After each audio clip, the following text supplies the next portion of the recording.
The spring market has finally come to an end. How did this spring compare to spring last year? Now that it's finally finished, what can we expect in the real estate market in the upcoming months? And what can you do as a buyer or seller to take advantage? We are answering those questions and then some. This is your July real estate market update in San Francisco.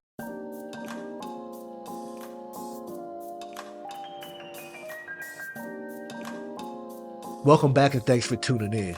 On this channel, we do regular real estate market updates, luxury home tours, and talk all things San Francisco. If you're interested in any of those topics and you haven't done so already, make sure to subscribe and tap that notification bell so you don't miss any future content. Go ahead and show that like button a little love too, as it will entice YouTube to push this content into the view of many others. I would greatly appreciate it. And now, without further ado, let's go ahead and get into that data. Looking at the median sales price for single-family homes for the first time since February, we actually saw a decline in price when comparing those numbers to the month previously. We saw the median price drop just over 1%, going from $1.62 million in May to $1.6 million in June. The median for quarter two as a whole was $1.6 million, which is down 20% year over year from the $2 million median we've seen this same time last year. The fact that we even got to $2 million median price point last year is pretty crazy, but we have seen it come down since then, and it's actually looking like numbers that we saw back in 2018. In the condo market, the median sales price this year peaked in April. Since then, on a monthly basis, it has remained flat at $1.15 million. That number has been the median for quarter two this year, which is down 11.5% year over year when compared to the $1.3 million during quarter two of 2022. Now, I've mentioned this before in previous videos, but I'm going to go ahead and say it again. The condo market is the biggest opportunity in San Francisco real estate right now. This is because the condo market as a whole is down to the same prices we saw in 2017. When you dig even further and look at condos in the greater downtown area, Financial District, Civic Center, and Soma, those prices are down to 2014 price points. If you've been looking to purchase a condo specifically, this is a great opportunity for you. The activity this spring has not been what we expected it to be. When we look at the number of homes sold this spring compared to the spring last year, single-family home sales are down 35%. The condo market as a whole, including TICs and co-ops, are down 40%. We have sold a third less single-family homes and almost 50% less in condos. These are significant differences compared to the peak of 2022. Now, obviously, affordability has a lot to do with that lack of volume, but inventory also played a big role as well. We've seen a 30% decline in the number of new listings. When we look at the number of active listings on a given day, those numbers are down 20% when compared to this time last year. Affordability has kept both buyers and sellers from making any moves. For both single-family homes and condos, days on market have trended down these last 3 months. Single-family homes dipped below the 30-day mark. However, that number is still up 47% year over year. For the first time all year, condos got below 50 days on average. However, that number is up 36% year over year. In quarter two this year, we've had the most price reductions that we've seen all year. The amount of reductions this quarter is similar to the amount during quarter two of 2022. Now, I know some people look at this data and think, how do you have more price reductions during the most active time in the market? For a while, there were quite a few sellers who were holding on to values from the peak of 2022. Despite the number of price reductions that we had, there were still quite a few homes that sold over the asking price. As a whole, the market saw 53% of homes got offers over the list price. When you dive into single-family homes versus condos, the percentages weigh out very differently. 70% of single-family homes got offers above the listing price, while only 37% of condos got offers above the listing price. Single-family homes were getting on average of 8% more than the listing price. This number is down 6% from 16% over listing price this same time last year. Condos on average were getting just under 100% of the listing price, down 4% from this time last year. Now I want to share just a couple of economic stats that I thought were interesting.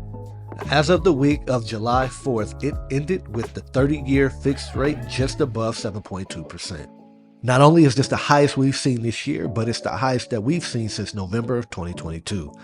Feds met recently, and one of the things that they mentioned is that they don't foresee any cuts in the Fed rate happening anytime soon. Bay Area employment rates are up. While we have seen some layoffs recently, specifically in the tech realm, we are still up and trending around 2019 peaks. And lastly, due to the long-term fixed rate mortgages taken during historically low interest rates, plus the home value appreciation most homeowners have seen since their purchase, the mortgage delinquency rate has continued its decline since 2022 and remains at an all-time low. Quarter 2 was much more active. Now, it wasn't as active as quarter 2 last year, but it definitely picked up from quarter 1 this year. There are a number of positives with the economy. It's just a matter of whether or not the feds feel that there's too many positives and whether they feel they need to continue to squeeze. As we head into the summer, we can already see some of the real estate stats starting to turn. So what can we expect to see in the market in the upcoming months? Now remember, anything can happen, but these are my educated guesses based on what we've seen in our real estate market in the past. Fewer homes will come to the market, fewer homes will be on the market, and there's going to be far less activity from both buyers and sellers. So if you're looking to sell your home, here's what you need to know. First thing is to determine if you actually need to sell your home right now or if you have the capacity to wait. If you don't need to sell right now, then I recommend waiting until the spike of the fall market before trying to list your home.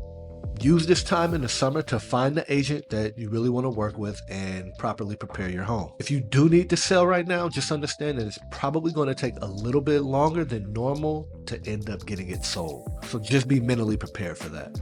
Your PPS needs to be on point, and it's going to make or break how your selling process goes. So price your home properly, go the extra mile when preparing your home for sale, and make sure it's show ready, looking like a showroom floor when it hits the market. If you do those 3 things, it will be much easier to accomplish your goal of getting your house sold this summer. If you are looking to buy during this time, do not stop your search. If a seller has their home on the market right now, it's not because they think they want to sell it, it's because they have to.